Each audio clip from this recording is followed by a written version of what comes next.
Okay, planning board, we are live. We are recording. Phone lines will remain off. Go for it. Thank you very much. Good evening and welcome to the, well, darkness falls and seasons change, the first meeting of the fall. We welcome you back. Hope we all had a great summer. Tonight's plan, this is the September 25th, 2024 meeting of the East Hampton Town Planning Board. We have a variety of matters on tonight for, we're going to start off with an update from Tyler. There's Tyler Borsak from the Planning Department will bring us up to date on some changes to the zoning code, after which we will have a couple of sub-waiver reviews and then our regular meeting, which also includes a boards of review.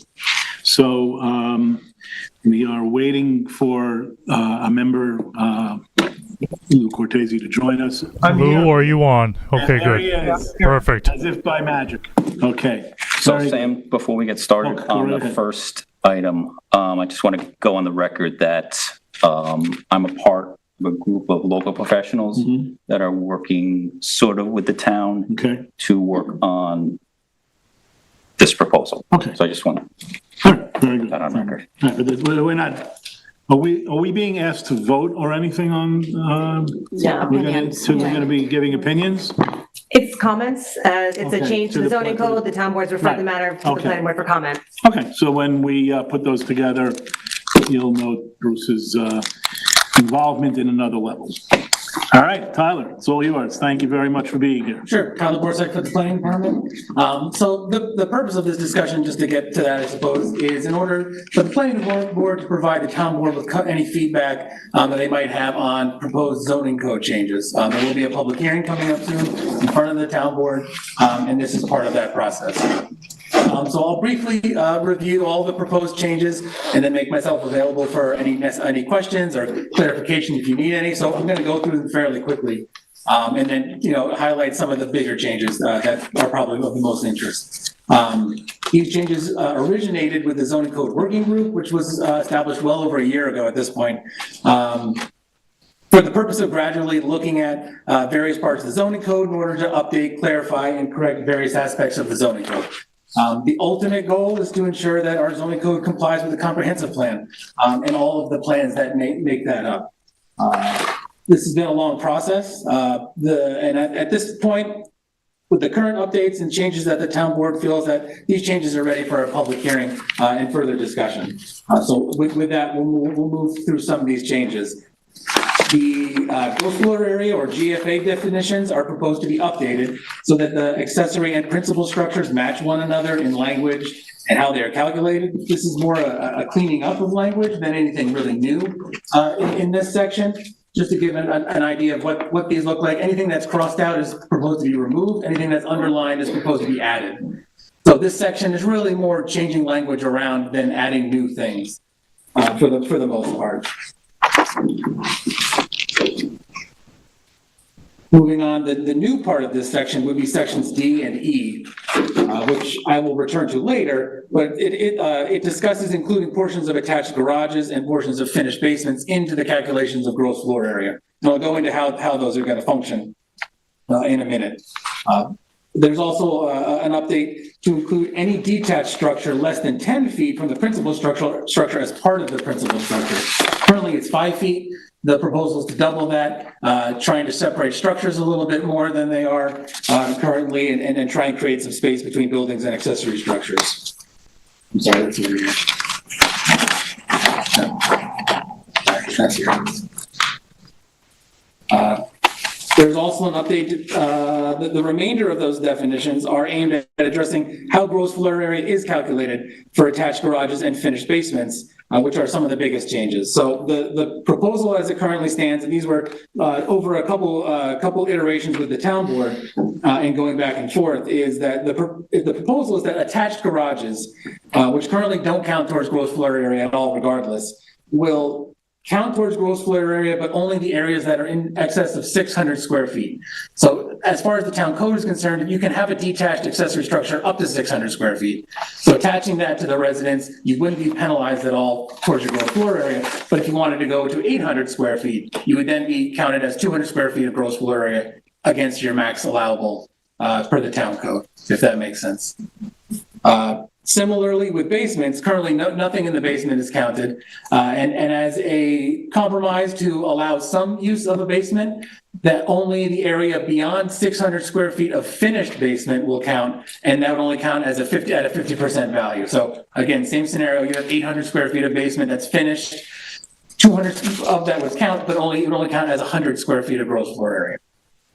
So it's the same similar idea that allows a playroom, a couple bedrooms, something along those lines in the basement without penalizing people. But if you want to have significantly more than that, then it's going to have to start counting counting against your gross floor area maximum for your property. The next are definitions regarding basements. Which includes swapping the definition of cellar to basement. Currently, we define cellar and then basement says C, basement says C cellar. We're just swapping those two and updating the definitions. Also to update the definition of a story, which includes the language lowest adjacent exterior grade, in addition to natural grade, which is what it used to be. This is and you'll see this in a few places, this lowest adjacent exterior grade. This is in an attempt to help rein in some of the extreme regrading that we're seeing, basements that are essentially fully excavated and ultimately act as a story, but don't count as a story. They count as a basement because it's measured from natural grade. In addition, the code is proposed to be updated to include definitions of finished and unfinished basements. Obviously, if we're going to be counting finished basements, we have to have a definition of what a finished basement is. And that essentially includes any areas that are finished beyond just raw and unfinished space. In addition to those definitions, it's proposed to remove the exclusion of bedrooms in basements. Currently, the town code says you can't have a bedroom in a basement. State code says you can, and we can't go beyond what the state code says. So it hasn't been enforceable. And people can have basements, bedrooms in basements, so we're just removing it from the code because it's something that we can't enforce anyways. Additionally, we're proposing to limit the maximum height of a basement to 15 feet. And also not allow basements to extend beyond the exterior walls of the floor above, while also allowing for reasonable safe egress from the basement, which is the 300 square feet in total area, which is a significant amount for egress and should be more than enough for safe egress. Those are some of the larger changes for basements. Maximum height of 15 feet, just to note, is that in the town code, any interior area that's greater than 15 feet counts twice. Or against your gross floor area, so limiting it to 15 feet is where that number came from. Following basements are changes in a few height-related codes, the first of which is eliminating a building department interpretation that exempted glass railings from needing to meet pyramid and overall height requirements. So essentially, any railing or anything at all, regardless of what it's made out of, will need to meet height and pyramid requirements. This is also an update to include height being measured from natural grade or lowest adjacent exterior grade. Again, we're putting in that language. And again, in order to help alleviate those issues associated with significant regrading and those exposed basements, making homes appear to be 3 stories in everything but name. These changes occur in a few places throughout the code as well. There's updates to accessory building definitions also proposed. These include considering attached garages as part of the principal structure, only allowing sinks and artist studios as opposed to full bathrooms, which is already what's in use, but codifying it a little clearer and defining what a pool house is. Since there are going to be regulations about what a pool house can and can't do, we felt that actually adding a definition to what a pool house is helpful. Next is, which leads into limitations on accessory buildings. This includes updating accessory buildings to be detached garages. So we're sort of separating out attached and detached garages a little bit more clearly, along with some cleaning up of language that exists where in the code, pool house limits sinks in our studios, and no habitable space in accessory buildings. Again, sort of just cleaning up certain areas of the code. New in the limits on accessory buildings is limiting the overall height of an accessory building, exempting affordable accessory apartments beyond the principal structure limits for the first time. Essentially, right now, as far as the town code is concerned, you can go up to 25 feet for a flat roof, or 30 or 32 feet for a gabled roof, or any accessory structure. This would limit those even further, exempting affordable accessory apartments. Affordable accessory apartments are exempted from most of these changes for the most part.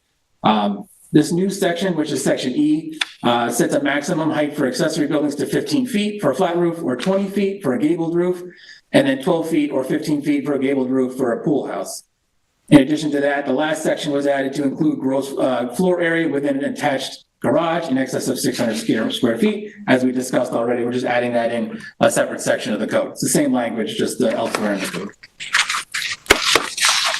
Two last changes include reducing the maximum GFA of a home to from the current 20,000 square feet, regardless of how large the lot is, down to 10,000 square feet. Codifying a long-term ZBA policy across town, requiring a minimum of a 2-foot separation from groundwater for buildings and pools, with some exceptions for certain structures. And finally is increasing the railing height for what is essentially roof decks from the state mandated 36 inches to 42 inches, which then matches what's required on commercial properties. And beyond that is codifying that the building department may require topography beyond surveys, while allowing the discretion to not require it if it's not necessary. And that pretty much summarizes all the proposed changes. Great.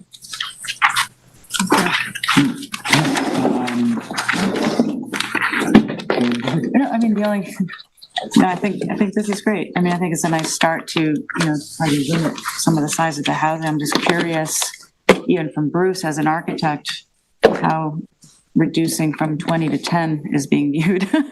That seems like a huge slash. I think it's I don't know how the building community feels about it, or the architects community feels about it. But is it going to change things much? Or there? How many? That's a big slash. Yeah, it sure is. So I'm just curious. Well, I think it's a big slash when you talk about including basements in GFA and potentially oversized garages in GFA. So in other words, it's going to be effectively a lot less than 10,000 square feet. But maybe if these restrictions are in place, maybe people will build houses, the houses might be the same size, they just won't be using, I don't know. Maybe there's some way it will be. If they're going to include a garage, if you're going to have a garage, which many people do. I mean, how many houses are over 10,000 square feet now to really start big. with? How much of an impact is this really going to have? Above ground, 10,000 square feet, probably not many, because there's not many large lots, Right, right? If you include finished basements, and that's a different ballgame. right. However, going down the road, you wouldn't know whether a certain house has a finished basement or not. Right. So it's hard to sort of, I mean, I don't have an issue with it. I was just curious how the building community is viewing this. Well, I can tell you how the greater communities feel. What community? The greater community, not just the building community, but all the citizens of the town. That is a huge cut, but the 20,000 square foot number size is a huge house to begin with.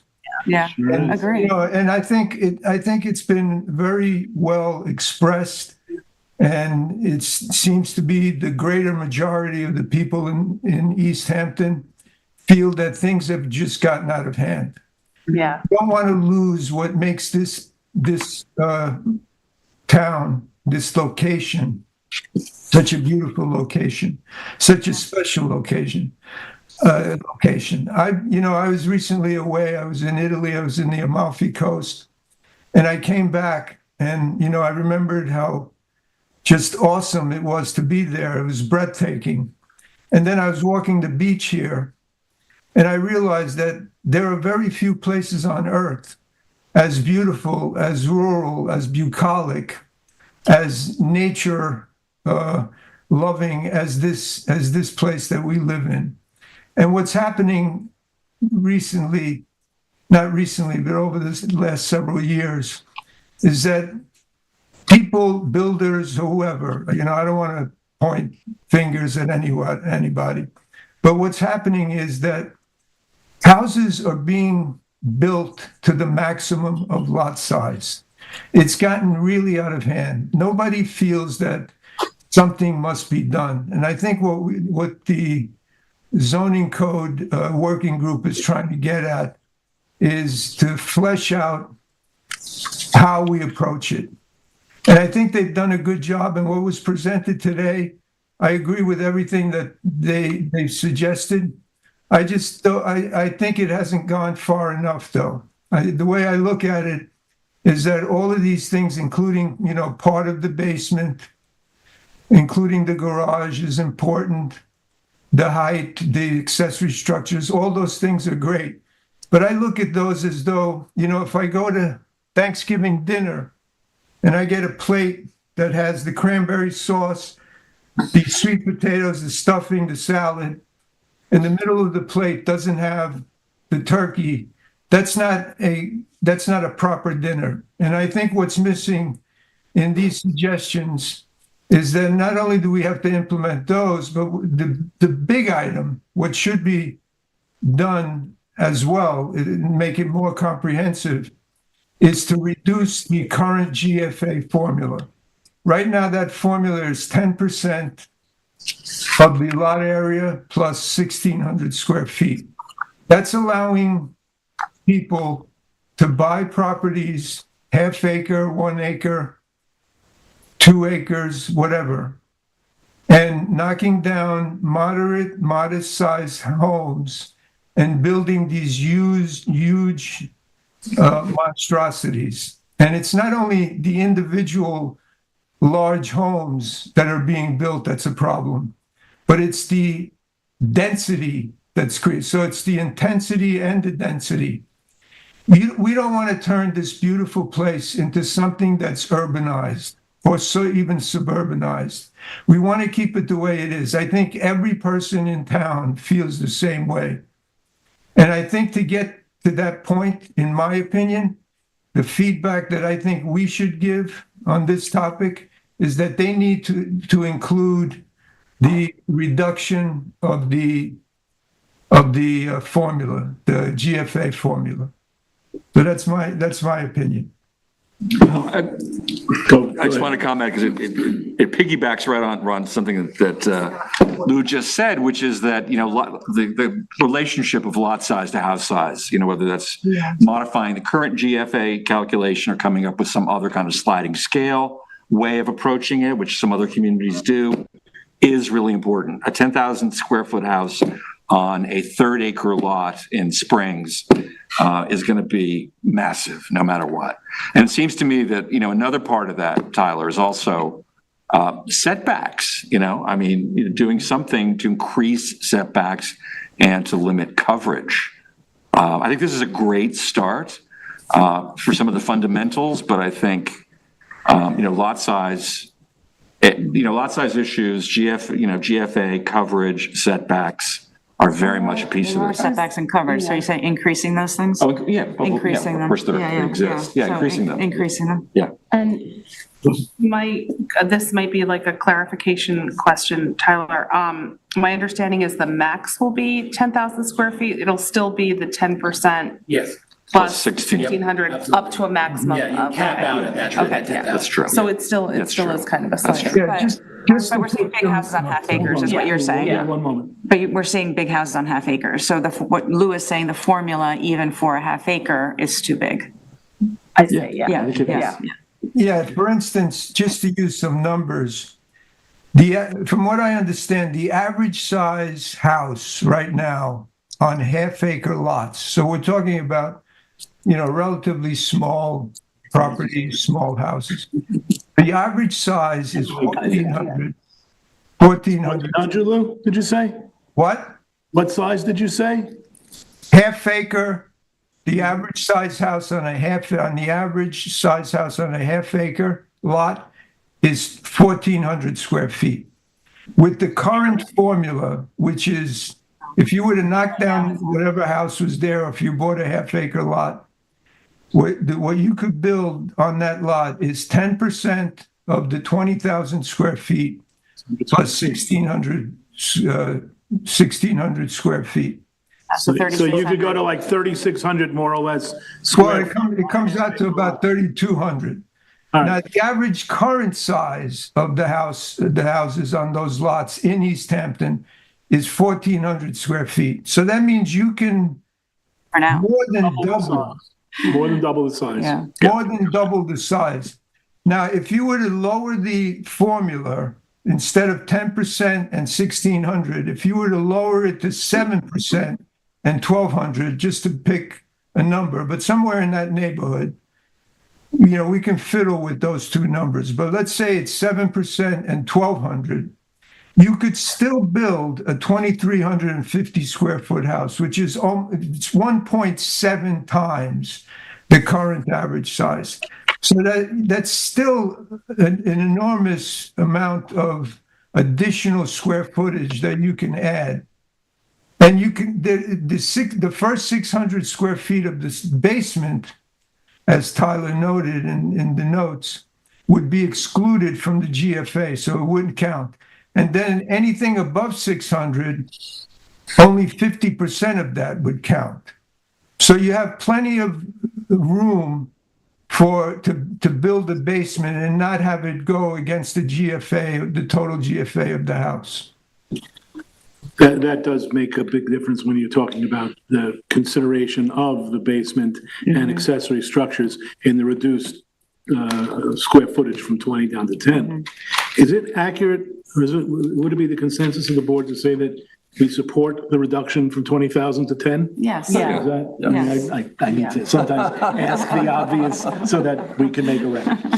Okay. No, I mean, I think Lou's point is well taken. I think this is a good start, but more can be done on the smaller lots, because, Well- I mean, down in Clearwater, it's getting crazy, right? I lived in Clearwater Beach in Springs, and yeah, I mean, I'm surprised that there's still the majority are 1,400 square feet, because the houses are looking huge on those properties, for sure. Okay. Any I other- think what I'd like to do, Sam, if it's okay with you, I think we should. I know, I was at that board meeting, the town board meeting in Montauk, where they discussed this topic, and there were 2 or 3 town board members, who were stating their favorability towards changing the formula, even though it hasn't been presented by the zoning code work group. So I would like, if everyone is in agreement and we can discuss it, to make a recommendation to the town board that we are in favor of them at least looking at that formula to reduce it from the current numbers. Let me ask. So on the table. I have a question. Well, all right. No, but first, Let me let's answer that first. let me get Michael's, because Michael hasn't said anything. So Then we'll has circulate the question. working group already looked at that formula to Do we change know? that? Do we know that? No. It's not, Has not, okay. not yet. No. How do we feel about Going to continue moving. I'm sorry, Tyler, what were you The saying? working group is going to continue, it's not going to end, it's going to keep going, so Yeah. it wouldn't be surprising. I mean, I'm in favor of having them explore changing that formula. I mean, I think that's what Lou is saying. It's just for us to say, are we in favor of them exploring that formula? How do we right? feel about that across the table? Yes. Yeah. Generally, but not unanimously.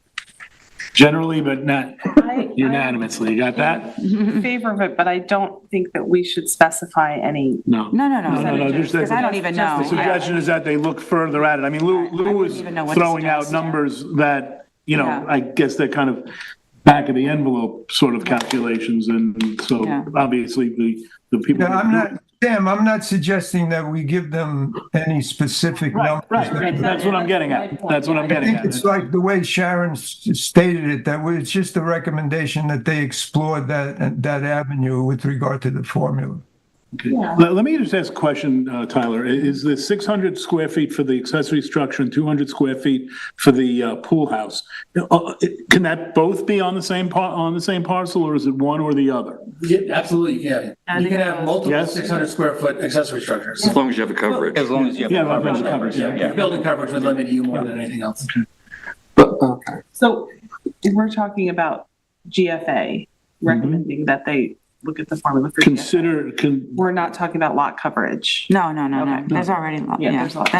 no. So I have another question. Go ahead. And it's a pedestrian question, and it's a Tyler, it's about what is a finished basement? Because, It's defined, we define what a finished basement is. there. It's essentially anything beyond just the raw, unfinished. It's there, Michael. it's on there. But does that, No, I so does that have this. include, I know, I agree. but it's you have very- something that says, if you have a wall up in a corner, is that a finished basement? Or you, also the next line is like heated enclosed area. Let's say you have, and it's not heated. I mean, I'm just a little confused about exactly what is considered a finished basement. There's always going to be some interpretation by the building department. I don't think there's any way to say, Okay. it's never going to be a perfect definition. I don't think that's possible. And- You wanted to try and do such a thing. But this is the definition of what a finished basement would be. Any portion of the basement which is improved upon beyond the raw and unfinished foundational construction materials. Heated enclosed areas embodying walls, floors, and ceilings are built so as to be used in a manner similar to other finished spaces within the building or structure above shall be considered finished and are therefore habitable. Mechanical spaces shall be excluded regardless of finishes. Yeah, that's the key thing. Like other finished spaces in the house. Like other. But an unheated, but the heating a basement room versus not heating it, that has no bearing on what is finished and unfinished. It shouldn't. I think that the idea is that you have a basic definition. The first sentence basically tells you what is an unfinished, Right. the words improve beyond the raw and unfinished. And then the next sentence, I think, is giving you instances or attributes that make the basement habitable. So if you have done things like enclosed areas with walls, floors, ceilings, and here's the lovely language, so as to be used in a manner similar to other finished spaces. Only a lawyer could have written that. And It's beautiful. and I think it's just a piece of art. So, yeah, because it gives, that's where the interpretation part comes in. Right. That's where somebody goes in and looks at it and says, yes, this is indeed capable of being used in a manner similar to other finished areas. So that's. I mean, you can heat a it's basement wiggle and have your room. It's washer and all- dryer down there. Yeah, right. I It's mean, not that doesn't finished. mean you're not going to have your washer and dryer. One other question about the distance between, again, this is a pedestrian question, accessory structures. The 10 feet, that's just the minimum distance, right? It can be more than that. Oh, absolutely, yes. Okay. If it's within 10 feet, it would then count towards your principal structure. That's what 5 that feet. is. It's partially fire safety, and partially, just the look of a neighborhood. What are their pedestrian questions? But they're basic and important questions because you're defining things. That's what this is all about. So you need to try to have clarity. So basically what I think the report from our board can reflect is that there's general support for the reduction from 20 to 10. Yeah. There's general support for changes. the changes as suggested, and there's not quite unanimous support for exploring further reductions in the formula to get us to an even smaller number. And like I say, that's not totally unanimous. All right? Is there anything else that anybody wants to? No, listen, this is why we have 7 people here. So, do we have any other suggestions or ideas that we want to impart to the town board? Anyone? Just thank you guys for all the work. Yeah, on this. thank you. This is Very well. Great. I think I think it's setting us in the right direction, setting the town in the right direction. And maybe it does get pushed a little further, depending. Lou, do you have anything? Last chance? Nope. Okay, very well. Okay, and that's it. And we thank the working group for being here, council. And Tyler, thank you for coming out. I'm sure I'll be back in a few months. Keep at it. Okay. So now we're moving back to our more pedestrian part of our, of our work session. Word of the night. We're gonna start with the Damadou Custocotus, damn it, I got the first one. I got the first one. And,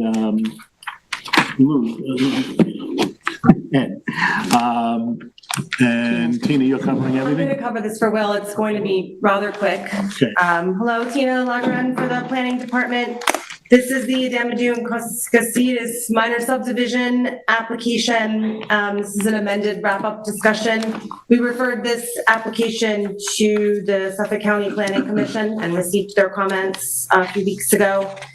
The SCPC determined this is a matter for local determination, but they also recommended that the subdivision map be revised to include flag lots to enhance the access to State Route 27. So the planning department, I'm leaving the map up here. This is in Wayne-Scott, right, 377 Montauk Highway in Wayne-Scott. We've seen this property a few times. The planning department does not recommend that the map be amended to incorporate the Suffolk County comments. It is not, their comments are not consistent with planning board policies and practices and the code. We do require common access. This proposal does include the requirement to map and access and utility easement against these lots, or on these lots. We have discussed the details of the access with the fire marshal in depth. And he was comfortable that this provision provided emergency access. And that was one of the things that the county had said that they were concerned about. So we do think that the access and utility easement is appropriate. And with that, we remain supportive that the application is ready for approval. We have an approval resolution on for later this evening. Well, I think depending on how the board reacts, maybe we'll do the resolution immediately, just to keep things in the flow. Sure. Does the applicant have anything that the applicant wishes to add? Thank you. Okay, Ed, yours. Okay, so we thank the county for weighing in.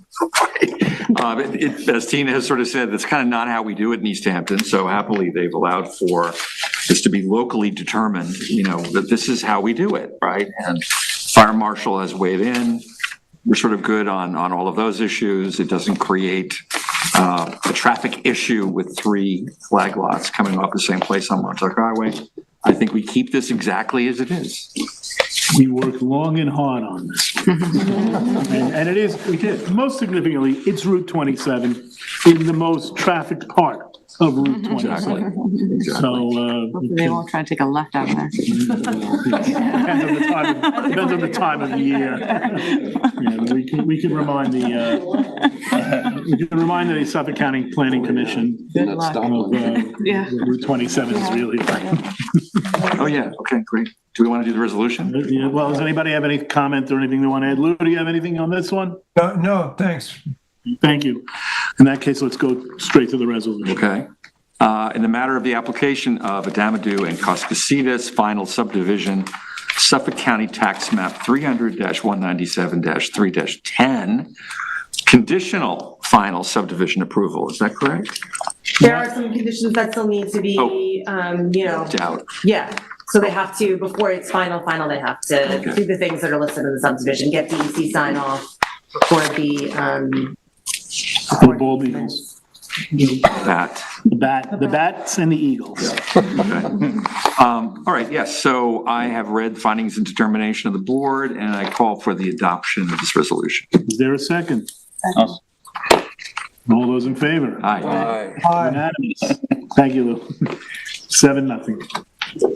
Okay. It's on the agenda, but for a variety of reasons, the Eco Acres 199 Bull Path matter has been adjourned to a date to be determined.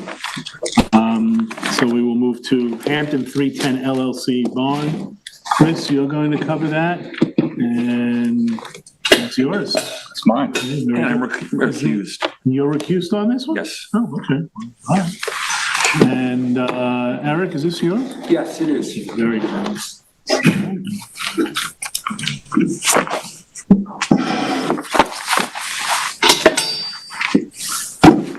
All right. Good evening, Chris Stecker from the Planning Department. Today we'll be doing the initial review of a site plan application, Hampton 310 LLC barn located at 310 Further Lane in East Hampton, New York. The subject property is highlighted here. This is off Further Lane with both the Tyson lanes to either side. So the subject property is zoned A5 residential, and it's 349,480 square feet or 8.02 acres. The entire property has an agricultural conservation easement in favor of the Peconic Land Trust, which ensures the open space character of the land is preserved in perpetuity for scenic, environmental, and agricultural values. The property is within the town agricultural overlay district, therefore it is exempt from clearing restrictions. Also, the property is within a scenic area of statewide significance, which prevents projects that would reduce views or diminish the scenic quality of the resource. Per conversations with the property manager, I'd like to note that produce grown on site is not sold and the owners do not have any intention of selling anything produced on site. Now I'm going to move into the application itself. So the site plan application was submitted to relocate a 1,185 square foot barn from the nearby 10 Tyson Lane to the subject property 310 Further Lane. The barn is proposed as an agricultural support structure that would be used for equipment storage and the temporary storage of produce grown on site. The proposed barn also includes a sink for washing produce, a new septic system, and underground water and electrical service lines connecting to Further Lane. Those lines are indicated here in blue and red. The applicant also proposes a pervious driveway and parking area taking access from an existing gate on the western property line. And the driveway here is shown sort of crossing the width of the property. Before jumping into the issues, I'm just going to provide additional background information on some aspects. So the scenic area of statewide significance, which this property is within, policy 24 of the New York State Coastal Management Program prevents the impairment of the scenic resources, and the planning department does not see any issues in the proposal that would diminish the scenic quality of the subject property. It's well screened and there's no adverse impacts proposed. The proposed barn itself is considered an accessory building per town code. Agricultural buildings are considered accessory regardless of whether a principal building or structure is on the parcel. And the maximum size of an agricultural building is 2% of the lot area. That's per town code as well, which this proposal conforms to.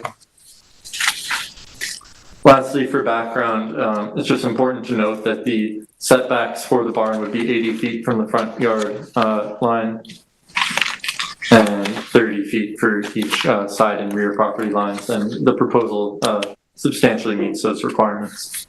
So moving into the issues for this application, with the State Environmental Quality Review Act, this is a type 2 project pursuant to SECRA, and it fits within the part of being an agricultural farm management practices, which makes it type 2 and is therefore not subject to any additional review under SECRA. Another one of our issues here is the location. So the barn is proposed on the eastern section of the property with access via an approximately 450 foot long driveway from the western portion of the property. This configuration increases the total lot coverage and soil disturbance, which I'll discuss. The applicant should explore relocating the barn to a location requiring less overall disturbance to the property. Moving on to coverage.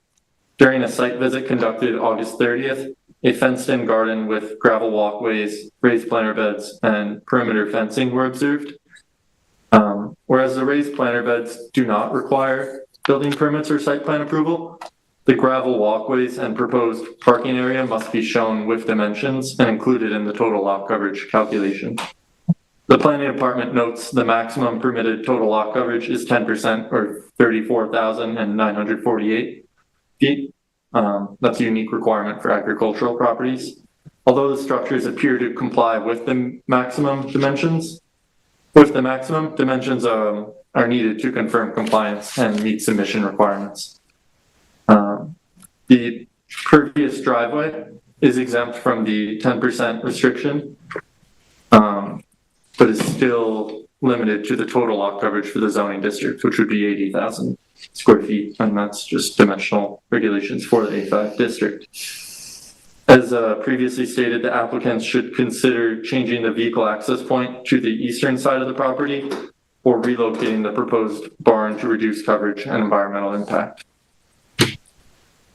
The planning department notes that the applicant did provide accurate information demonstrating compliance with the total building coverage, which is 2% of the lot area. The proposed building coverage is 1,184 square feet, well within the maximum of 6,989 square feet. Moving on to the necessary elements of a site plan. These are the submission requirements that are required for a site plan application. Note that the planning board has the authority to waive required materials for good cause shown.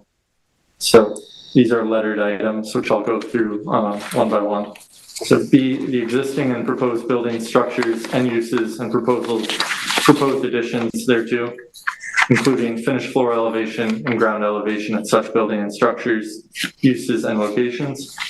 The application is missing the ground elevation for the proposed barn and parking area.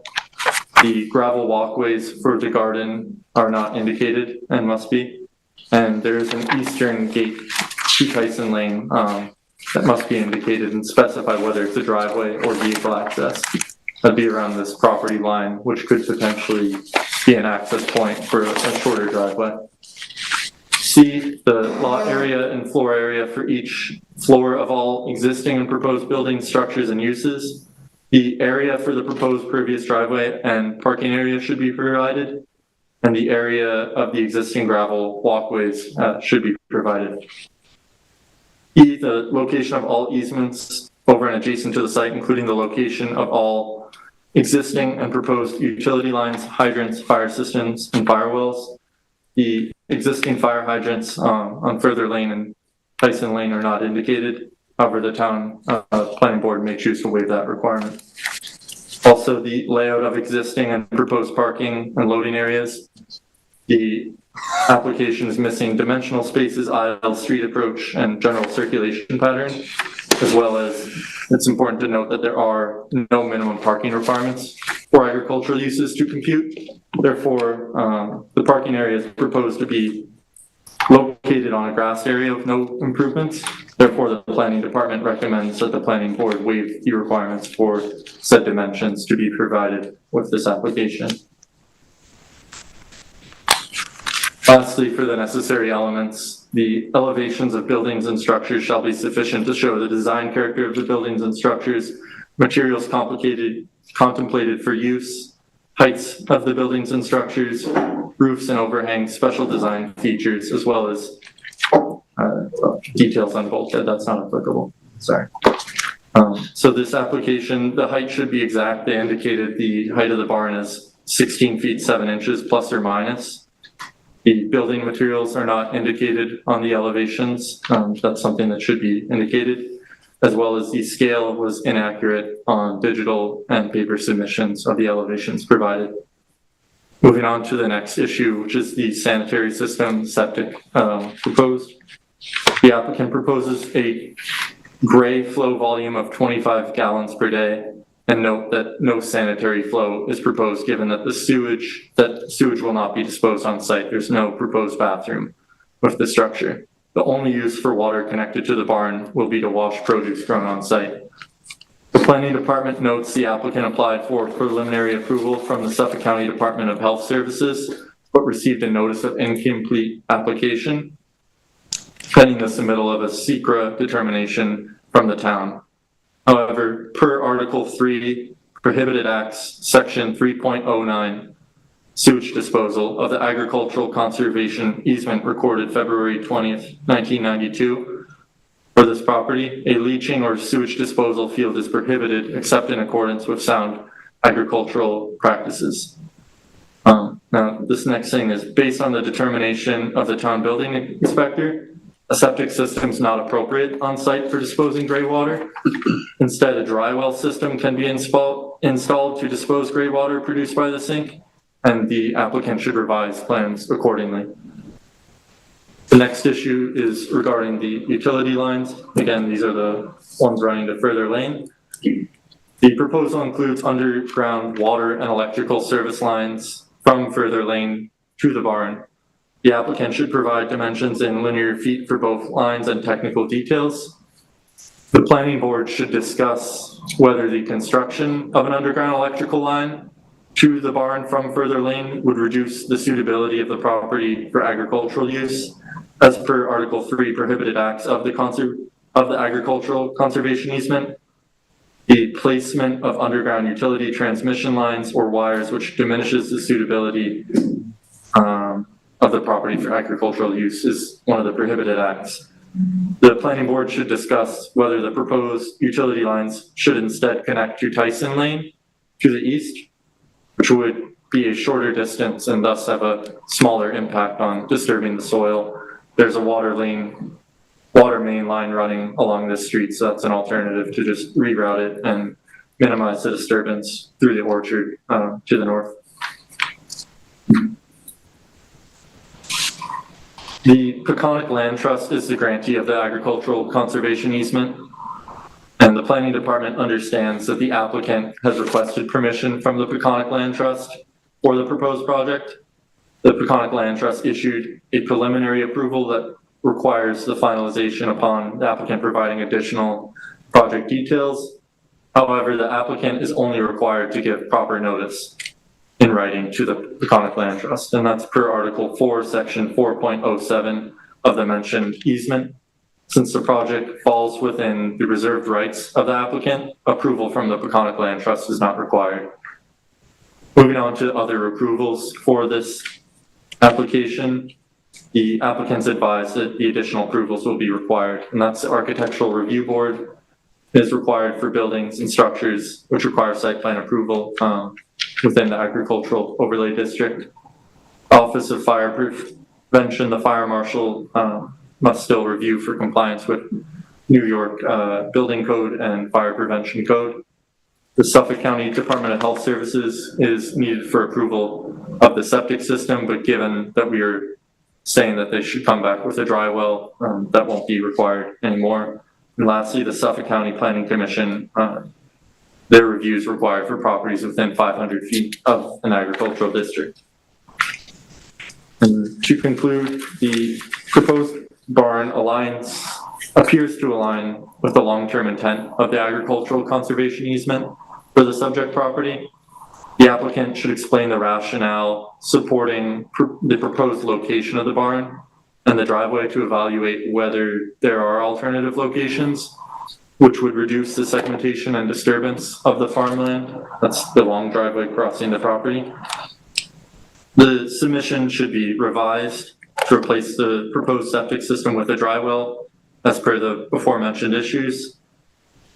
The planning board should discuss whether they wish to waive any required submission materials per Town Code 255-650, and dimensions including area and square feet should be provided for the proposed driveway, parking area, and gravel walkways that are existing, which all must be included in the total lot coverage calculation. The planning department advises the applicant to submit revised additional plans and a response letter that meets the requirements listed in this evaluation. That's everything for me. Very comprehensive report, and thank you for it. Mr. Brown.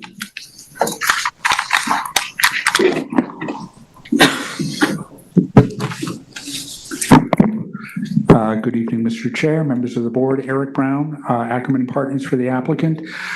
Sam, how much background do you guys want me to give you on? We got a pretty solid report, I think, from the planning department. Maybe if you want to address the points that were raised Chris, there. thank you. That was a very good report. Could you possibly bring up the GIS that you were looking at first? Because I just want to let you go. Okay, fantastic. If you come back, that's great. So our client owns the fee to this property. obviously burdened with an agricultural easement in favor of the town of Canyon Trust, which prevents any kind of residential development. Our clients also own these. Oh, sorry. No, that's okay. No, you're doing great. That's fine. They also own these 3 lots here, these lots here, and this lot belonging here. The structure that we're talking about this evening is actually currently on this lot in this location. It is an historic structure that started life as a carriage house and horse barn up east in Southampton. That worked its way out here slowly. Helmut Lang brought it to this property and made an application successfully to turn it into an artist studio. It's actually also has a benefit of a variance because it is oversized in terms of the artist studio limitations on dimensions. The property owners it's a very large family. All these properties are very heavily used. They're in the process of building a house for the extended family on the property where this barn is currently located. And in that discussion, there was a resistance on the part of the client, and when we appeared in front of the ARB, because obviously we need ARB approval in order to build the new house, there was a concern on the ARB that we preserve this structure. We approached Mr. Lang to see if he wanted to take the structure back. He didn't have a place to put it. We approached the town. The town does not have a place to put it, and we're understandably concerned about the maintenance costs. At that point, we spoke to the client's property manager, who, in addition to managing all the other properties, is the primary person that deals with the agricultural production on the lot. He said, why don't we just bring it over to that site, because at present there's no storage for anything. They'd like to store the fruit there. There's no place to keep a tractor or farming implements or anything like that. And so that's really, that's really, in order to preserve it, that's really why it's being moved there. Why is it located where it is? Because the family members that own the 2 houses down here, or use the 2 houses down here, enjoy the vista across here, particularly obviously during the growing season. This is improved only with a sunken tennis court, and so there was some feeling that if we put it over on the east side of the property, it would be less impactful to the view shed. Do they grow crops for their own use, or? Yeah, they currently grow, they have fruit trees, currently apples and peaches, a variety of typical garden vegetables, lettuces, string beans, runner beans, peas, and there are also beehives on the site. All of that produce it's a big family, Sam. There are a lot of people, and they're all there. There's a lot of them, and so all of that goes, is consumed by the family. There's no, as Chris said, there's no inclination to start a farm stand or open the property up to any. No extra? Well, there probably, I would imagine there probably is some, Michael. I honestly don't know. Some food pantries out here. I'm on the food pantry board, and I appreciate that, but dealing with intermittent things like that is difficult for a food pantry, because you never know how much. You got to find people to bring it to you. It's there's a bunch of logistical and insurance issues that create a problem. Actually, senior centers, they'll take it. Exactly.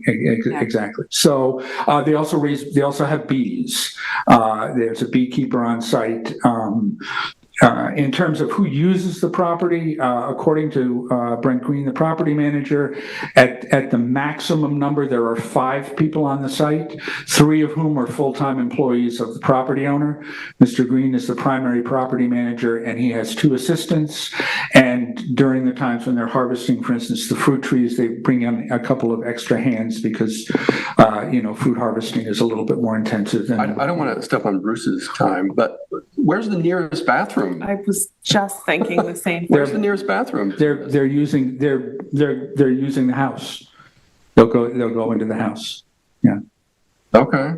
I mean, they could, there is a provision that is provided in the town code that would allow a bathroom in this facility, but there's not an inclination to, we didn't want to add that much onto this. You know, really what they want is a fruit washing ability in a place for somebody to wash their hands. That's how Helmut Lang's ex-studio is going to now be used. Correct. To wash fruit.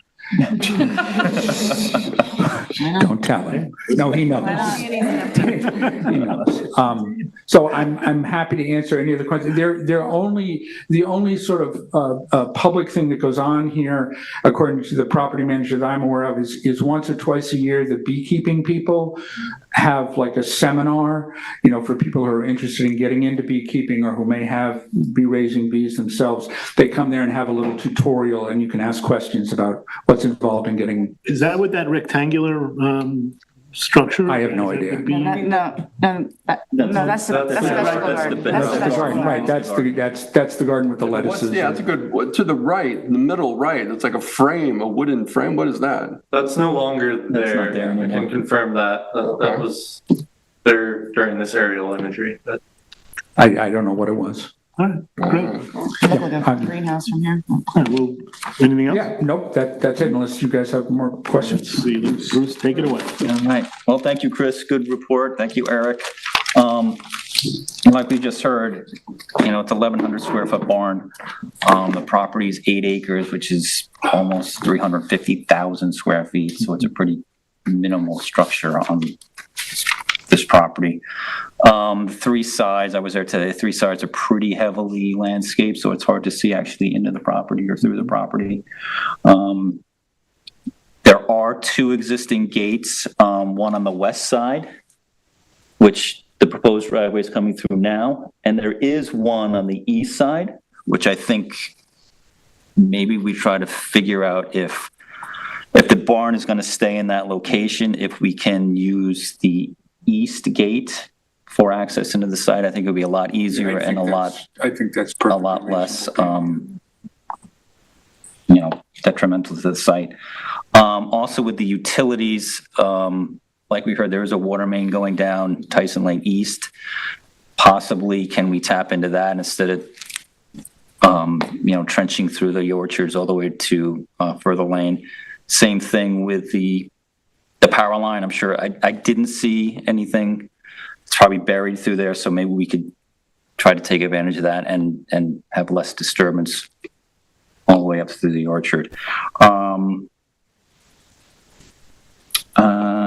That's pretty much I it. think those are good ideas because you're giving them the accesses that they're looking for without having to disturb. I mean, you've got a property with an agricultural overlay on it, and you don't want to. That means it's already been decided that it's sensitive. So, but obviously the applicant has certain desires which are valid. So I think those are good compromises that you're suggesting, and I'm glad to hear the applicant say that they'd be willing to move the access to the barn to the east side, because that would be better for them. Yeah, of course. And in terms of the other sort of housekeeping issues that Chris went over, we're obviously working on getting the coverages updated. You'll have everything is. Yeah, and there's. Yeah, that's my only comment, is just moving everything over and not cutting across the field. It doesn't even make sense. Agreed. Anybody else have anything? Same comments. Michael, Lou, do you have anything you want on this? No, I like the idea of moving the access site, so I agree with that. I have no other comment. All right, I'll run through the questions and we'll. And also the septic also, so that. Oh, yeah. You're okay with that? Nancy, I have a question on that. The county has said that, I mean, when this easement was placed on the property in 92, the health department would have allowed you to deal with this level of flow with a driveway. Now they are saying that is, in the 32 years since then, that is no longer sufficient, so they want an IA system to deal with that. I mean, the easement initially could not have varied the regulations adopted by another regulatory agency with jurisdiction. So they, at that time, our reading was from the purpose of the easement was that we would have the most minimally invasive but conforming type of sanitary system possible. That has now changed.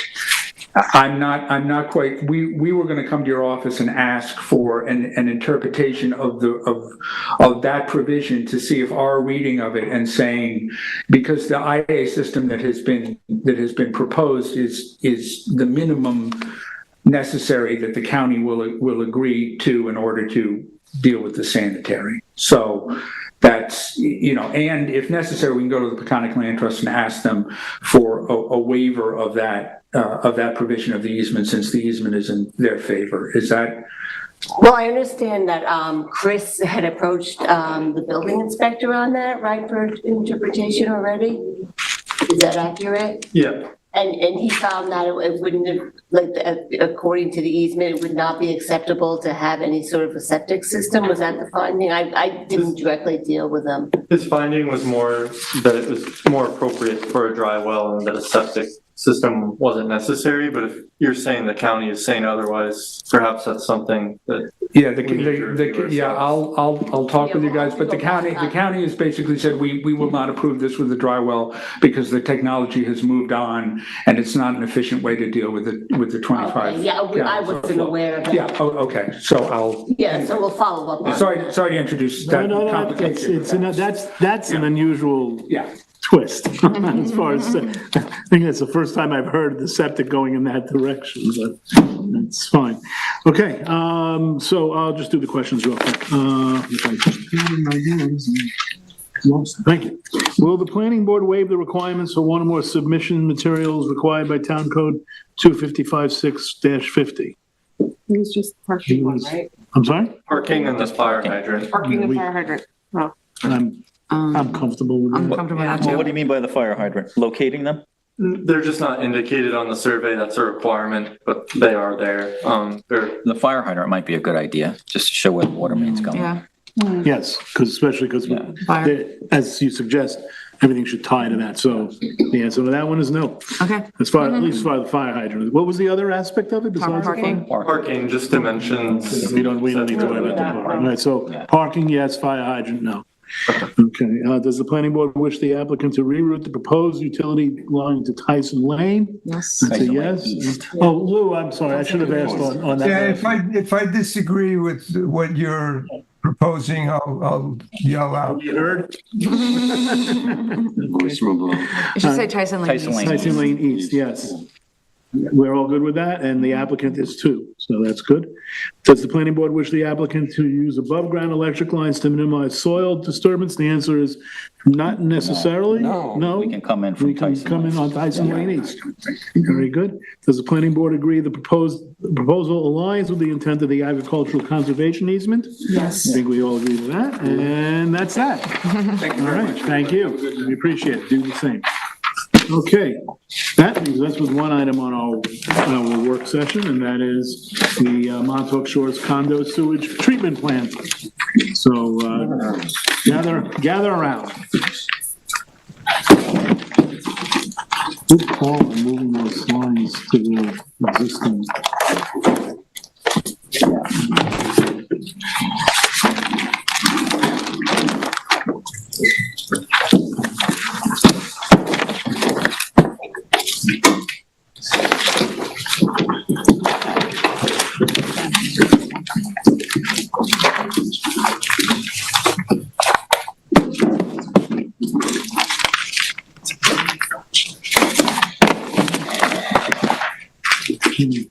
Mr. Whalen, is this one yours?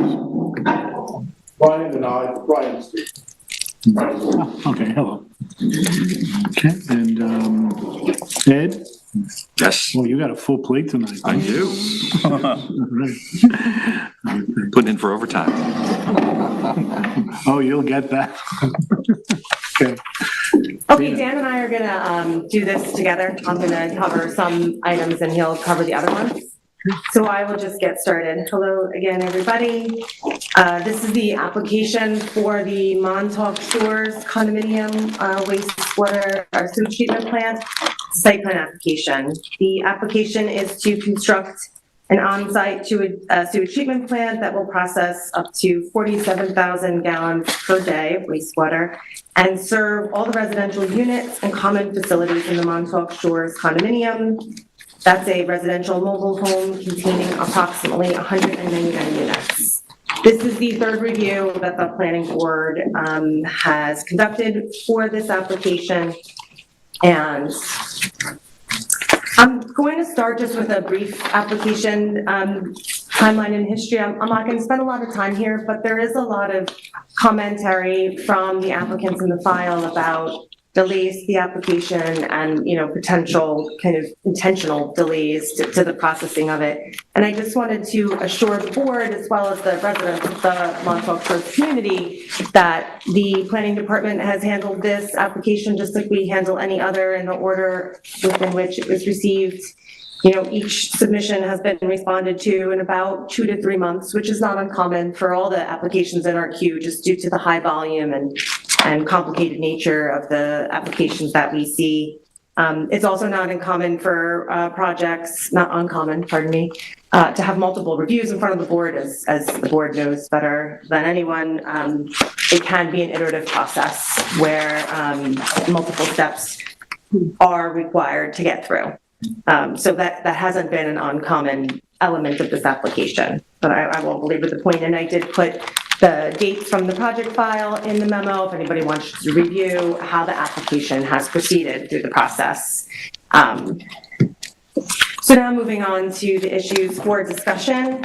The rest of this memo goes item by item. In the last review of this application on June 5th, the planning board issued several written comments to the applicant. We're going to go through each comment issued and the responses that the applicant provided in their August 27th submission.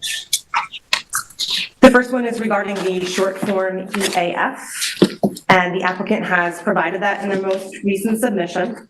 The planning department has reviewed the EAF and find that it has been appropriately completed.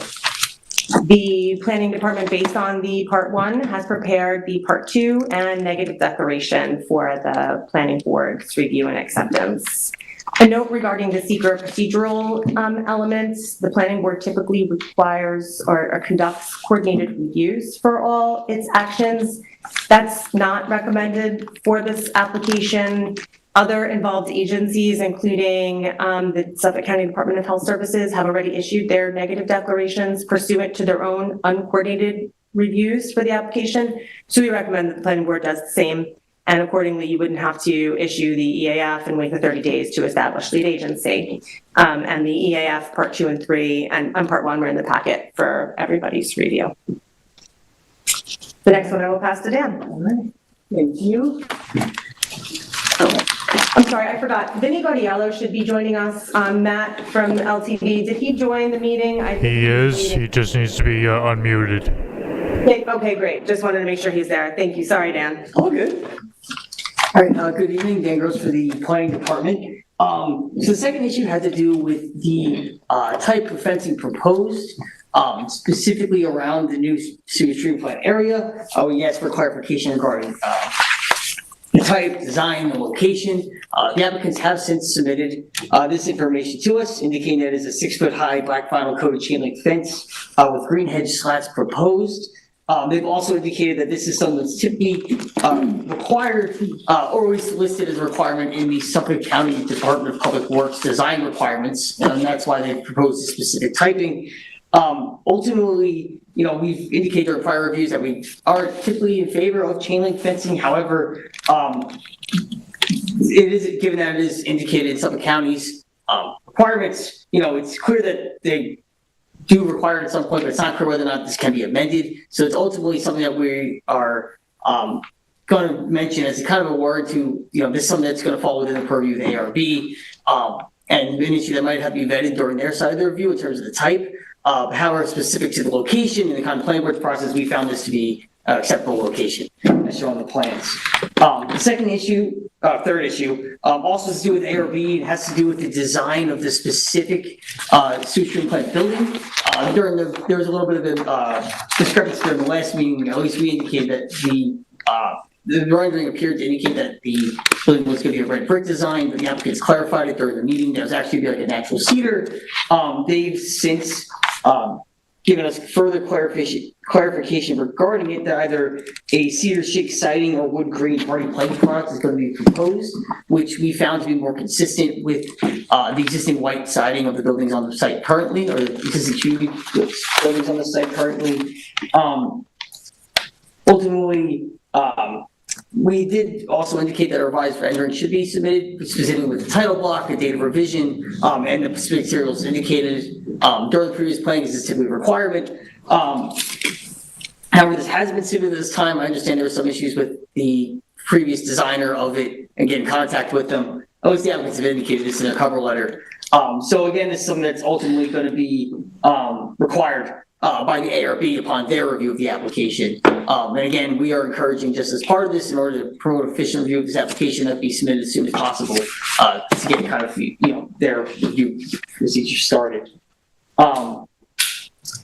So I'll take this next one. The next comment was regarding analysis to confirm that the existing sewer system was in an acceptable state to be utilized for the project. In response to this comment, the applicant submitted a dye test study, which did confirm to the planning department's satisfaction that there are no inappropriate cross connections between the sanitary system and the stormwater system. So that has been effectively addressed by that dye test study. The dye test study did not address the impact, the current condition of the sewer system, whether there's groundwater infiltration or potential breaks in the system. That will be something the applicant will have to combat if they discover it during the operation of the treatment plant, of course. Yeah, I'll take, so the next item had to do with the providing a construction protocol. There was some initial details submitted about this. However, we asked for a couple clarifications during the previous review of the application with respect to protocol and some of the environmental protections that might be there. Now, we have reviewed this with the most recent submission. They have kind of submitted an enhanced construction protocol, which goes a lot through the details. It gives a clear narrative and discussion of the sequence of work activities and more of the environmental controls being proposed. There were a few minor comments about this, which are indicated throughout the memo. However, we have become aware the applicants have submitted since our review a revised memo that we'll have to review still, but it aims to address the comments that we've issued here. However, generally speaking, without, except those minor comments, we found it to be acceptable. Yeah. The next comment is about stormwater. After the last meeting, the planning board asked for several specific items regarding the stormwater system on site. And I'm going to go through each one of them. The first was the location of the facilities. So the application has been updated with drainage structures and their respective specifications with respect to the sewage treatment plant. These have been added to the site plan and project documents as requested. The town engineer, who's on the line, that's Vinny Gaudiello, if the board has questions for him later, has reviewed these and found that they are acceptable for the drainage related to the new STP building. STP, sewage treatment plant, sorry. Additional drainage structures were also added to the project plans after the last submission, including the approximate locations of 4 discharge pipes and associated catch basins that discharge to a bluff along the Atlantic Ocean. While the locations of these features have been added, the specifications of the drainage structures are not shown on the plan. So this has not been provided as part of the application.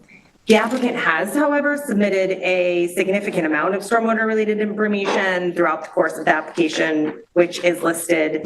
And the planning board does have the authority to waive the requirements for them to show the specifications if there is good cause shown. We have asked for this a few times, and it hasn't been provided at this time.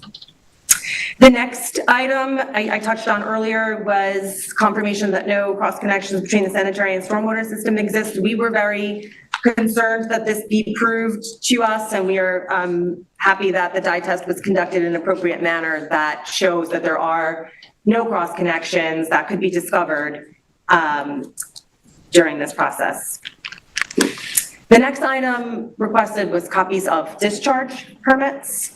It was thought during previous reviews that the New York State Department of Environmental Conservation would regulate the stormwater discharge from the pipes to the bluff as their point source discharges. And DEC does have authority to regulate these statewide in a variety of situations. However, the applicant has confirmed with DEC that DEC does not have jurisdiction over these discharges. Stormwater carries pollutants like runoff, trash, dirt, oil, sediments, and so stormwater systems are often built with controls, and best management practices are applied to the management of the systems to help reduce those pollutant loads. However, these pipes are not regulated pursuant to those rules currently. So there is no information regarding a town review of the drainage structures with respect to their specifications and the quality of the discharges coming out, but the applicant has provided, and we've read and agree, that the pipes are legally existing. They've got a ZBA determination that confirms that the structures are allowed to be where they're located, and the stormwater facilities that we do have records of associated with the pool and other common elements of the site are in compliance with code.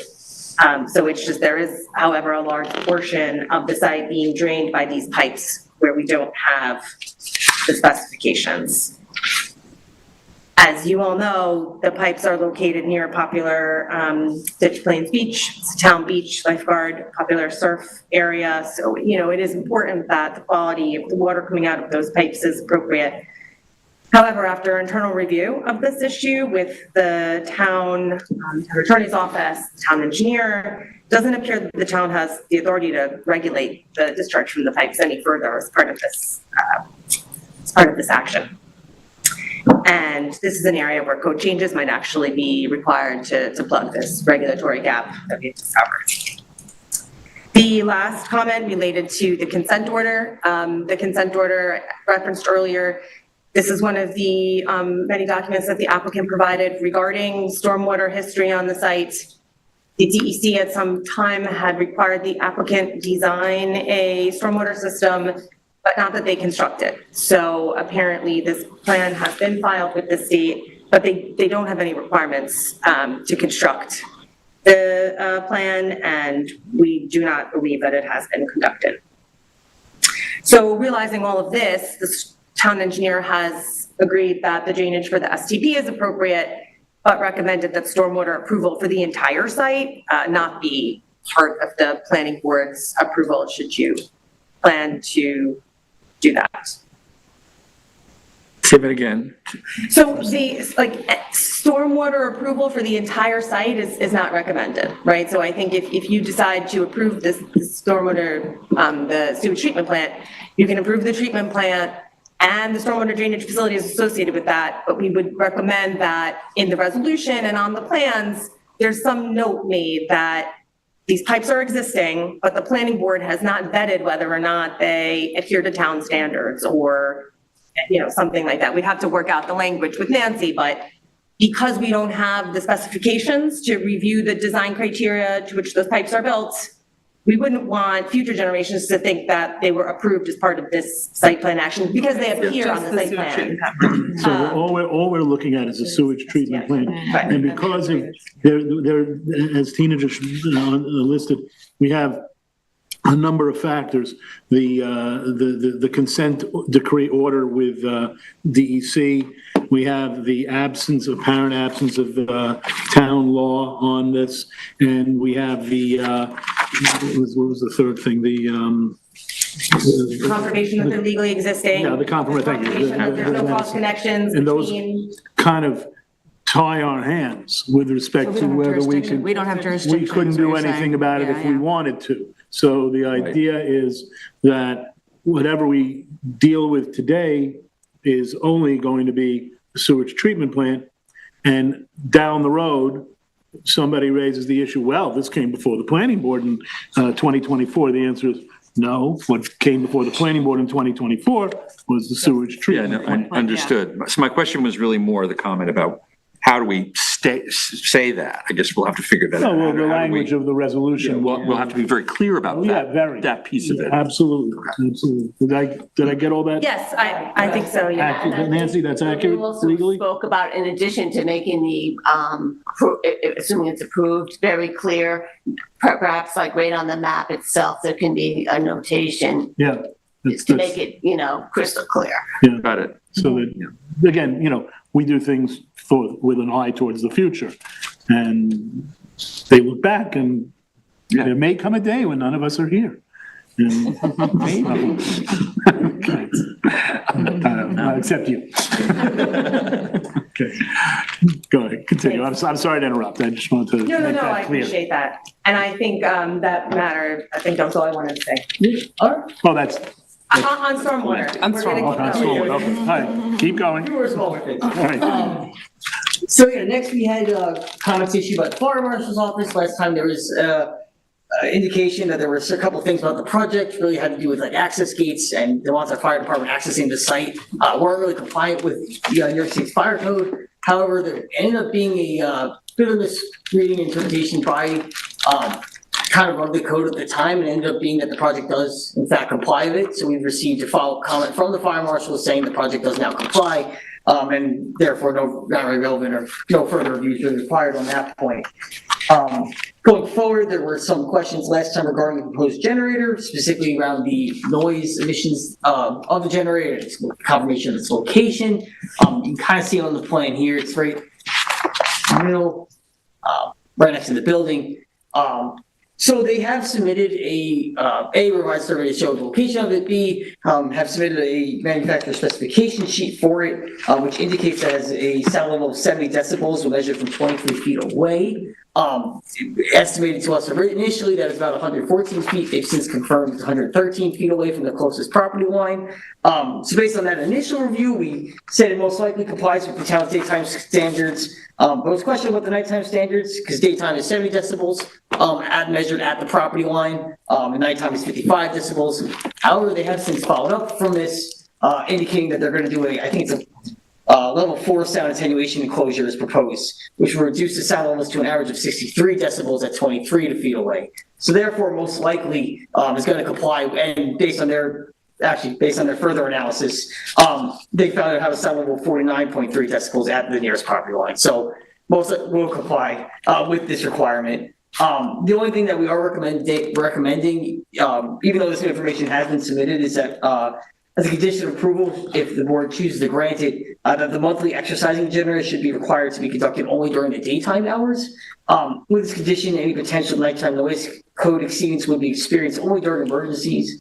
And this would be expected to be short-lived occurrences and would only be experienced with the need to address the emergency operations of the site, of the SCP, which are an essential operation to consider. And this is something that we want to ask the board, to consider if they agree or not on that point.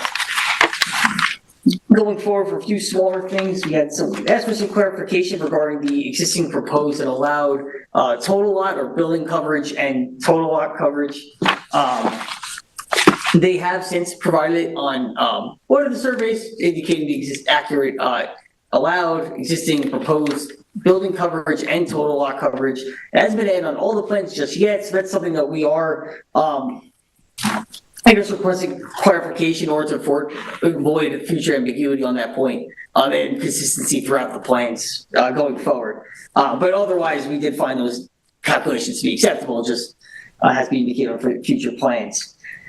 Next kind of comments had to do with the drive aisle information and parking. The applicant has indicated that the proposed STP area has been designed to accommodate a parking stall for the STP operator and for a sludge hauling truck to service the STP. It's understood that there's no parking proposed for this area. It's only just for maintenance during times of operation. Now, the frequency of maintenance has been indicated to be uncertain at this time. However, we are understanding that the applicants have entered into a sewer agency agreement for maintenance and provide documentation indicates they are committed to upholding those requirements. So therefore, after reviewing kind of the design of the driveway entrance, the parking area, with the town engineer and also reviewing the maintenance plan that they've indicated and provided to us, we appear the driveway area is sufficient.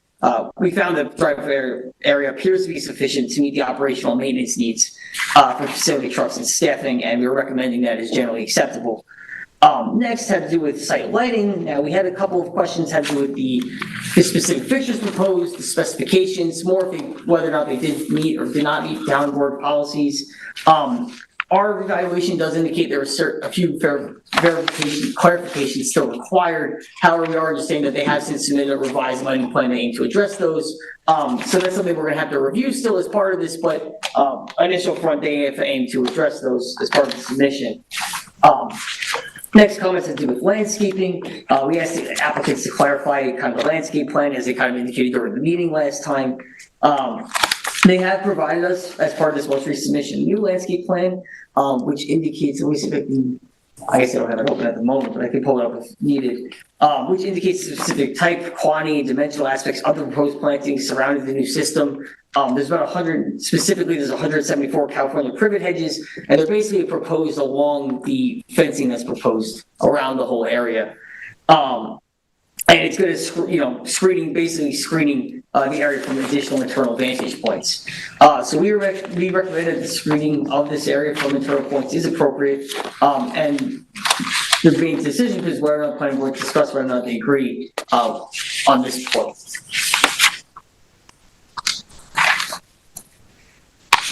Finally, we did have, two more things, but I guess near the end, we had the big comment about necessary elements of site plans. Now, we did indicate a couple of things were still required at this time. Based on our review of these so far, it appears that most of these have been satisfied. The only one we had some additional comments that had to do with the existing proposed building structures. Again, with respect to the stormwater drainage systems, we know that all the proposed ones have been shown for the STP area, in addition to existing ones. Obviously, some of those are considered to be approximate locations at this time, as indicated on the survey, which is not typical for a survey, but again, the ROA warning is there might be some difficulty assessing these points, given their location on a bluff. But generally, we've found it to be substantially satisfied for the requirement. However, as noted earlier, again, the planning board does have the authority to waive the requirements of necessary elements of the site plan, should good cause be shown, and the planning board should discuss whether or not it would be appropriate to do so in the case of stormwater specifically. And finally, we had comments from the town consulting engineer, which primarily again were covered before, but again, the town engineer has indicated the documents received are prepared and or have been amended in a manner that satisfactorily addresses previous comments and engineering review memo from May 9th, 2024. However, it's also been noted that engineering approval regarding stormwater infrastructure for the site is currently withheld. For the overall site, that is not the proposed area. So I guess in conclusion, Montauk Shores community is developed well beyond what Suffolk County regulations governing sanitary density would allow, and the STP is an important step for improving water quality. The planning department understands the community is voluntarily taking the STP, and that a tangible benefit of the action will be a significant decrease in nitrogen discharges from wastewater from this location. Generally speaking, in terms of the planning board's role and comments in this, planning board should discuss whether provided information in the application is acceptable. Currently, we're recommending that only minor clarifications are needed to the area's construction protocol, the surveys, lighting, and the additional things with A or B that may be required. Regarding stormwater drainage, again, the stormwater drainage for the STP has been provided, which is appropriate. However, stormwater drainage specifications for the site as a whole remain absent from the application. We note that the board may elect to waive this requirement should good cause be shown, and we recommend that the application is Otherwise, we recommend the application is complete and ready for public hearing once the documents with minor corrections requested are submitted and the stormwater issue is generally agreed with. Okay, thank you. That's a very comprehensive report for a very large project. Mr. Whalen or Mr. Greenbaum? Brian Greenbelt, Brian Grogan with Bowler Engineering for the applicant. So just to kind of touch on a couple of quick comments that had some outstanding items, we submitted a bunch of information on Monday. So basically with respect to the dive test, we did expand that letter to indicate, proper condition of the existing sanitary system. I also included a certification that was used for the health department application approximately 2 years ago for the file, so that certified the existing sanitary system was functional. So that has been provided. The construction protocol report has been updated as per the town's comments. I mean, the largest one was just including a point of no staging on the Forest Road, given it's narrow, so which was perfectly acceptable. With respect to the storm drainage, we agree with the town engineer and the planning department's recommendations for the existing storm drainage system on the property. With respect to the generator, we did do we have voluntarily elected to go with a level 4 sound enclosure, which is an extremely expensive piece of equipment. But that does reduce the levels down to well below the standards, and we have no objection to basically doing the exercising during the daytime. That's normal anyway. Nobody wants to exercise the generator at 2 a.m. to wake everybody up just for fun. So the surveyor is also revising his chart for total coverage. So that's already been discussed with Dan Weaver. He should have that any day now. And then with respect to lighting, we did update the lighting and architectural plans to reflect all the proper selections for the lighting, consistent with the photometric plan, and all of which comply with town code. Let me just ask Tina a question. The things that came in just recently, the planning department's had a chance to review them? We have not reviewed them all. We did review the noise report, which I find acceptable and consistent with what Brian just described. There's really small changes, so I'm confident we can review them pretty quickly. Okay. Thank you. Thank you very much. Ed? I'm sorry. Anyone else from you? Okay. No. Good. All right. Well, yeah, thank you very much, everybody. Tina, Dan, great work.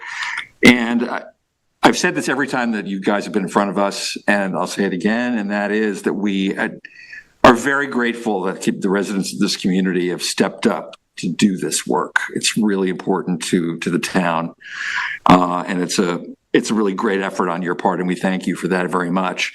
I do want to also say that Tina and Dan have been working on this really diligently. I have been the committee person from the board, working with them on this for the last 15 months, which, by the way, in town, planning board circles is pretty good time, actually, right? So, we have not lost, sight of the fact that this is an important and very complicated project. And we have a process, and we have to dot I's and cross T's, and these guys have been really great at making that happen. And we're almost there. Right. And thank you very much for being so responsive to the comments from the last meeting. Thank you. So I'm not going to go through all 14 points in this again, but I guess the important things really are that the short form EAF looks good to me. I'm actually ready that you guys have prepared parts 2 and 3. We're kind of ready to do a negative declaration on this. I would personally say that is something that we should do. Should we move forward with a resolution on that right away? We can do you want to just continue your conversation, whatever you feel. Okay, all right, so we'll do that at some point. Remind me. Yeah, so I think, there's some housekeeping things in here. You've already said some of them have been dealt with already, some changes to construction protocol and that kind of stuff. The ARB will have some say on fencing in the building and those kinds of things. But in terms of, what we have to deal with, I think I'm pretty well satisfied. I mean, the sticking point, of course, is this overall site stormwater management issue. And I think we've all come to this conclusion that as much as And I've also said this every time that you guys have been in front of us, that, it's a bad look to have the discharge going out into the bluff and down into Ditch Plains Beach. It just is. But, that is how it is. You guys have done testing on that discharge. We don't have jurisdiction in this arena anyway, as we've said multiple times during this meeting. So the overall stormwater issue is one that we're going to have to let go of, basically, right?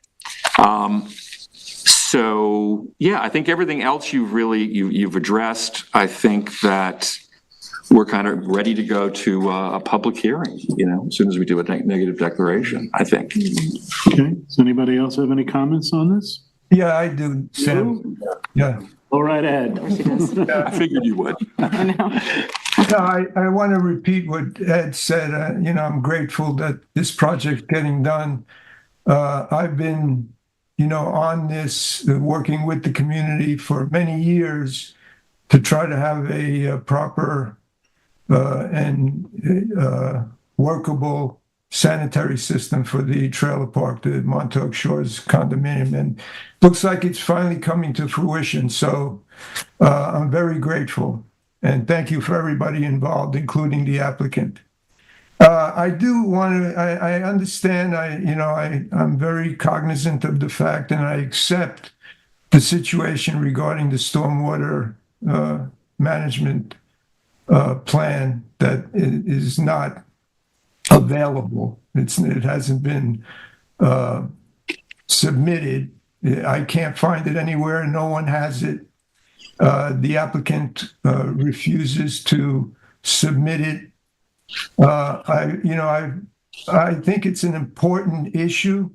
And again, I accept the fact that part of this purview, the jurisdiction that we have with regard to the STP, doesn't allow us to make it a condition of approval or insist on demand the submission of it. But I just want to point out a few things because I just want to make it part of the record.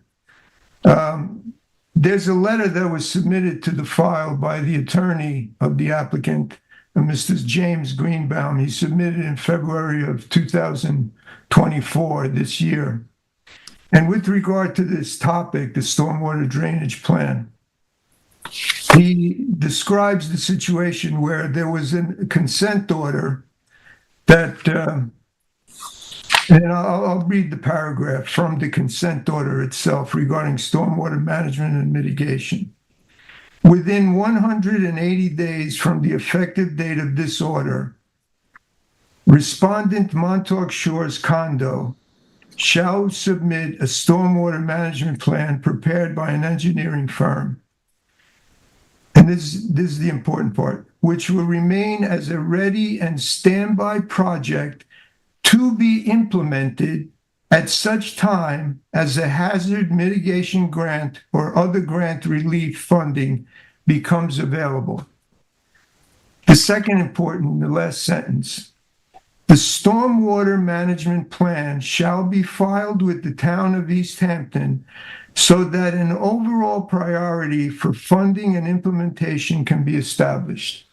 Now, it's very clear that this is a very crucial, important plan to have not only in place, not only drafted, but also to eventually be implemented. Yet I've run into a Kafkaesque labyrinth of dead ends with regard to, number one, either getting a hold of this plan, and number two, getting it implemented.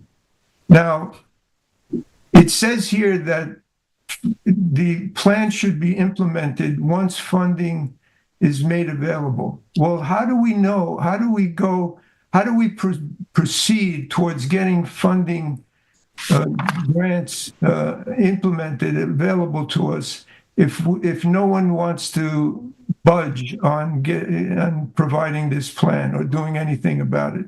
So I realize we can't make it a condition of disapproval, but I just want to say to everyone that it's something that should be pursued in the future, and I plan to continue to pursue that.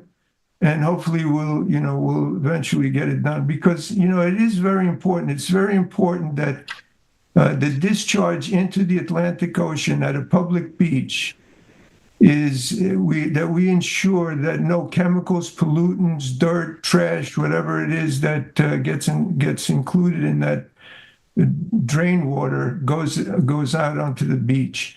So I hope that this gets resolved. I'm grateful for the STP finally getting its approval pretty soon, but this is the next step in this journey. Thank you. Okay. Thank you, Lou. Does anyone have anything they want to add to what Lou said? I don't want to add, but I agree. Yeah. I mean, I just agree that it seems to be some kind of something missing in our code that doesn't allow us to get this. And you know, something missing in our code. It's a gap. Yeah, it's something that maybe, we have a never-ending list of things to suggest to folks who sit up here that, this probably is one of, it is, after all, the Atlantic Ocean. So we won't belabor it. Tell the code I'm committee. sorry? I have submitted the gap to the committee. But as far as tonight is concerned, and as far as the immediate goal of getting the STP approved, which, is, as Lou very rightly points out, is a significant improvement, something we don't want to just, say, oh, isn't that nice? No, it's more than just nice. It's crucial. Yeah. So let me join in Ed's and other board members' comments thanking you for moving this along and undertaking this important work. So if nobody else has anything, we're going to run through the questions. Nancy, should we do the? It's actually a question. Is it one of them? I'm sorry. Okay. Oh, then we'll get to. There you are. Is it the first one? It's the EAF. Yep. Oh, there it is. Neg deck. Second Bottom of the page. I'm sorry, second one. Okay, all right. Does the planning board agree with the planning department that the EAF Part 1 is acceptable? Yes. All around, yes. Does the planning board agree with the planning department's drafted EAF Part 2 and negative declaration? Yes. Do we need a resolution on that? I thought we normally do on that. Okay, do we need to take a vote on that right now? I would do it just to keep Okay, it all right. clean. You want to make a motion? Do we poll or do we? We will take a vote. Okay. I make a motion that we make a negative declaration on this project. Is there a second? Second. All those in favor of a negative declaration on the project? Aye. Lou? Aye. Aye, 7-0. There you are. Okay. Does the planning board find the submitted information on the proposed materials of the STP building to be sufficient? All around? Yes. Does the planning board agree? Lou, once again, if there's anything that you've got to know on, just shout. Okay? Yeah, I'll let you know. Thanks. Does the planning board agree with the planning department that the dye testing analysis of the existing stormwater drainage and sanitary system infrastructure is acceptable? Yes. Yes. Should the applicant revise their construction protocol as requested by the planning department? Yep, they have. All around? Okay. Does the planning board find that good cause is shown to waive the specific requirements of section 255-6-50F of the town code regarding stormwater infrastructure and drainage on site plans? Yeah. Decision time. I'm trying to understand the question. Yeah. It's a waive. I mean, Waive it. we're just waiving it. Yeah. Okay. Yeah. All right. Oh, okay. This will allow it. Because we don't. It'll speed things along in Yes, terms of the yes, approval. yes. Okay. Does the planning board agree with the planning department that the proposed generator location is acceptable? Yes. Does the planning board wish to require as a condition of approval that the monthly exercising of the generator should be conducted only during daytime hours? Yes. Yes. Does the planning board require revised surveys to show the allowed lot building coverage and total lot coverage to avoid conflicting information in the record? Yes. They've done that. Sorry? They've done that.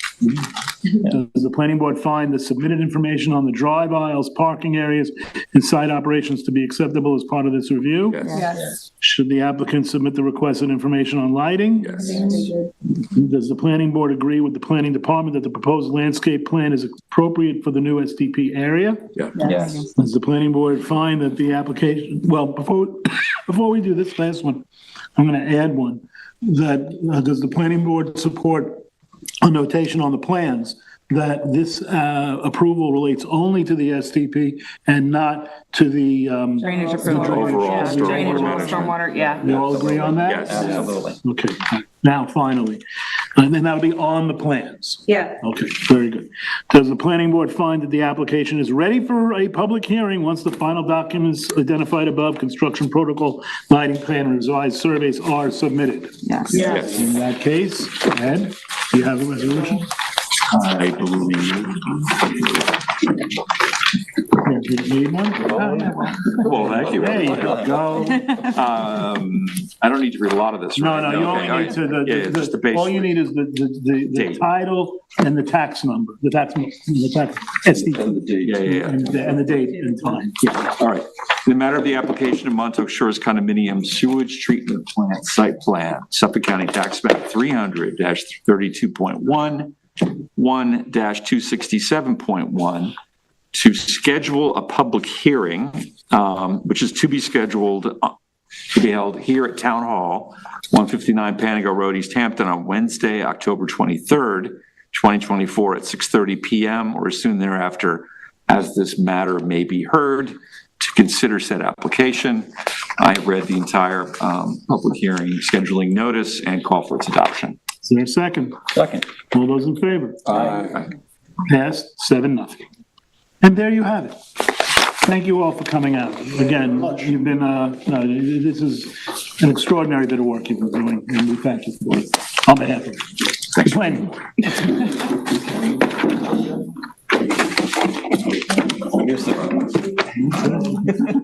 See you on the 23rd. Okay, we have, moving on, we have a few items on the regular meeting agenda. First one is Sharon, do you have Glen Valley Associates? Would you go right ahead, Yep, please? in the matter of the application of Glen Valley Associates LTD preliminary subdivision, tax map number 300-136-1-17 through 24, and 27 through 30. This is for an extension of time for this project to year August 1st, 2025. I've read this and move for adoption. Is there a second? Second. All those in favor? Aye. Passed. Lou, 7-0. Aye. Aye. Thank you, Lou. Okay. All right, Pantago Hill Final, Bruce, that's yours. Me. In the matter of the application of Panago Hill Final Subdivision, Suffolk County Tax Map 300-166-4-22. This is for an extension of time for 1 year. I have read the notice and move for its adoption. Is there a second? All those in favor? Aye. Lou? Aye. Thank you. Pass 7-0. All right, Ed, Faro Beach. In the matter of the application of Faro Beach Site Plan, Suffolk County Tax Map 300-032-03-014, Site Plan Approval. I have read the findings and determination of the board and call for adoption. Approval. Is there a second? Second. All those in favor? Aye. Lou? Aye. Aye. Thank you. Pass 7-0. He has an echo. You got one more, Lou. Well, no, I'm gonna boards of review after that. All right, and on the house, East Hampton House Pool Phase 2. Yes, in the matter of the application of East Hampton House Pool Phase 2 Site Plan, Suffolk County Tax Map 300-188-2-4, extension of time. Extension of time until September 18th. Oh, no, that's not right. January 27th, 2025. Not that long, but I have just read this notice. Call for its adoption. Is there a second? Second. All those in favor? Aye. Aye. There you are. Pass 7-0. All right, 2 boards of review. The first is the request of Ronan O'Dwyer, 26 19th Street in Springs, Suffolk County Tax Map 300-82-12-18.2. The work to be done is on 19th Street, 16th Street, clear and grub vegetation within the limits of the existing right-of-way. Prepare, reconstruct, stabilize, fine grade the sub-base at 16th Street, pave and reconstruct the base asphalt, 2.5 inches, and pave 16th Street with a minimum of 1.5 inches of type 6 asphalt. The bond on this is $16,500. I've read the Board of Review, and I move for its adoption. Is there a second? Second. All those in favor? Aye. Aye. That's 7-0. Finally, the Board of Review the request of Tuckaway Homes LLC, Zach Allen Tuck, 26 First Street in Springs, Suffolk County Tax Map 300-75-2-12.9. The work to be done on this is survey and perform construction layout for 50-foot diameter cul-de-sac area of the roadway at the terminus of the road. This is on First Street. And according to the map prepared by Saska Surveying, survey and map the existing roadway features along First Street, including a right-of-way boundary starting at Gardner Avenue and continuing for 210 linear feet. Number 3 is perform asphalt-based coarse pavement repairs and reconstruction work along First Street starting at Gardner's, I think it should be Avenue. And again, that's for a total of 55 feet. Pave First Street a minimum of 1.5 inches. Topsoil and seed the shoulder area. Again, the bond on this is $16,500. I was interested because it's the same amount of bond, but it seems like the latter one has more work to it. But the road improvement units are the same. They have a formula that they follow. They're both 3,300, so the bond works out to 16,500. I've read the Board of Review, and I move for its adoption. Is there a second? Second. All those in favor? Aye. Yeah, 7. Okay, very good. And before I move on the minutes, I just want to remind everybody, or if you hadn't noticed, it was reported in the press, I think, that one of the cell tower litigations ended favorably. In other words, our work was affirmed by the court. And as I read the article, it seems that a lot of that had to do with the good record that this board made. And pat ourselves on the back. Which cell tower was that? That's right. St. Peter's, right? St. Peter's, yeah, I'm sorry. St. Peter. I'm not asking you So to the recuse neighbors. yourself on the conversation. For the neighbors. Yeah, the neighbors litigation. So, but I mean, look, one way or the that was one of those ones that no matter which way we went, we were gonna end up in litigation. Yeah. And it turned out that, the court found that we did our job. At least that's my read on it. So with that, I've read the planning board minutes of August 28, 2024. I find them reflect the meeting as it was conducted. Is there so I move for their adoption. Is there a second? Second. All those in favor? Aye. Lou, last chance. Aye. Thank you. We can go home. All right, somebody make a motion. I'll make a motion to adjourn. Is there a second? Second. All those in favor? Aye. So moved. We're done. Thank you all.